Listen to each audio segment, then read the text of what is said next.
Hello বন্ধুরা, আপনারা দেখছেন Maruf edit and info YouTube channel. আর আমি আপনাদের বন্ধু মারুফ। আর 13-14 দিন বাদেই পেশ করা হবে 2024-25 সালের বাজেট। 31শে জানুয়ারি থেকে শুরু হবে বাজেট অধিবেশন। 1 ফেব্রুয়ারি সংসদে বাজেট পেশ করবেন অর্থমন্ত্রী নির্মলা সীতারামন। তো এই বাজেটে কি কি ঘোষণা করা হতে পারে? পিএম কিষাণ প্রকল্পের বরাদ্দের টাকা, গ্যাসের টাকা, পেট্রোলের দাম এবং আয়করের বিশেষ ঘোষণা হতে পারে এই 2024-25 সালের বাজেটে।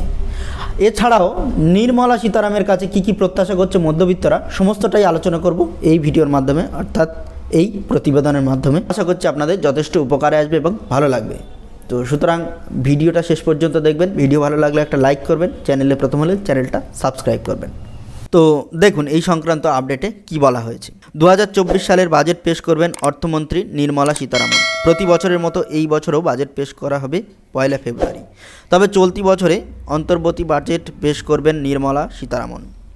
সংসদে বাজেট পেশের সময় অর্থমন্ত্রী জানাবেন দেশের জন্য গত বছরের অর্থনৈতিক হিসাব কেমন ছিল এবং আগামী আর্থিক বছরে কোন কাজের জন্য কত অর্থ বরাদ্দ করা হবে। 1 ফেব্রুয়ারি 2024-এ সংসদে বাজেট পেশ করা হবে। তার আগের দিন অর্থাৎ 31শে জানুয়ারি পেশ করা হবে দেশের অর্থনৈতিক সমীক্ষা। অর্থমন্ত্রকের সঙ্গে যুক্ত মুখ্য অর্থনৈতিক উপদেষ্টা ও তার দলের তৈরি অর্থনৈতিক সমীক্ষা 31শে জানুয়ারি উপস্থাপন করা হবে। এটি সংসদের বাজেট অধিবেশনে চলাকালীন জানুয়ারির শেষ তারিখে সংসদের উপস্থাপন করা হবে। অর্থমন্ত্রী নির্মলা সীতারামন নিজে জানিয়েছেন আসন্ন বাজেটে বড় কোনো চমক থাকছে না, কিন্তু মোদী সরকারের দ্বিতীয় মেয়াদ শেষ হওয়ার মাত্র কয়েক মাস আগেই এই বাজেটে অত্যন্ত গুরুত্ব দিয়ে দেখছেন আর্থিক বিশেষজ্ঞরা। চলতি বছরে লোকসভা নির্বাচনের আগে দেশের আর্থিক অবস্থার হাঁড়ির হাল জানতে এটা অত্যন্ত গুরুত্বপূর্ণ একটা দলিল হবে বলেই মনে করছেন বিশেষজ্ঞদের একাংশ। নির্বাচনী বছরের 2টি বাজেট পেশ করা হয়, যার মধ্যে প্রথম বাজেট পেশ করে ভোট পূর্বে ক্ষমতায় থাকা সরকার ও পরের বাজেট পেশ করা হয় নতুন সরকার গঠনের পর। বাজেট 2024 ঘিরে কিন্তু প্রত্যাশার অন্ত নেই। সাধারণ মানুষের মধ্যে বাজেট থেকে একাধিক আশা রয়েছে। পিএম কিষাণ যোজনার বরাদ্দ বৃদ্ধির আশা করছেন কৃষকেরা। হতে পারে মোদী সরকার। প্রকাশিত প্রতিবেদনের দাবি করা হচ্ছে লোকসভা ভোটের আগে অন্তর্বর্তী বাজেটে পিএম কিষাণ সম্মান নিধি প্রকল্পের কেন্দ্রীয় অর্থ সাহায্যের অঙ্ক দ্বিগুণ করা হতে পারে।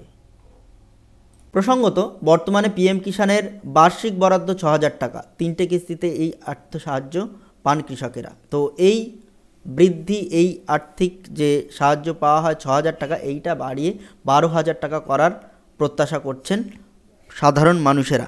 আবার বড় প্রত্যাশা রয়েছে হোম লোনের ছাড় ঘিরেও। প্রধানমন্ত্রী নরেন্দ্র মোদী নিজে 2023 সালে 15ই আগস্ট হোম লোনের কিস্তি দেওয়ার বিষয়ে ঘোষণা করেছিলেন। এবারের বাজেটে সেই প্রত্যাশা মধ্যবিত্তের মেটে কিনা সেদিকে তাকিয়ে রয়েছে আমজনতা। সাধারণত দেশের নির্বাচনী বছরে অন্তর্বর্তীকালীন বাজেট পেশ করা হয়।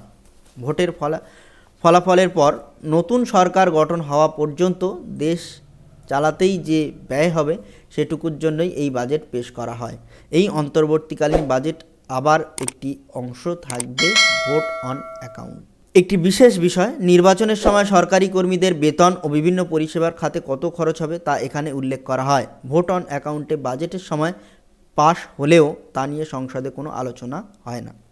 অর্থাৎ এবারের বাজেটে যে আপডেটগুলো থাকবে সেগুলো হলো পিএম কিষাণের আপডেট, আয়করে ছাড়ের আপডেট, গ্যাসের টাকা বা গ্যাসের যে দাম, পেট্রোলের দাম, এই সমস্ত আপডেট থাকছে। এছাড়াও বিভিন্ন রকম প্রকল্পের ঘোষণাও থাকবে, বিভিন্ন রকম প্রকল্পের আপডেটও থাকবে। তো যখন বাজেট পেশ হবে আমি আবার আপনাদের সামনে সেই সমস্ত তথ্য নিয়ে হাজির হব।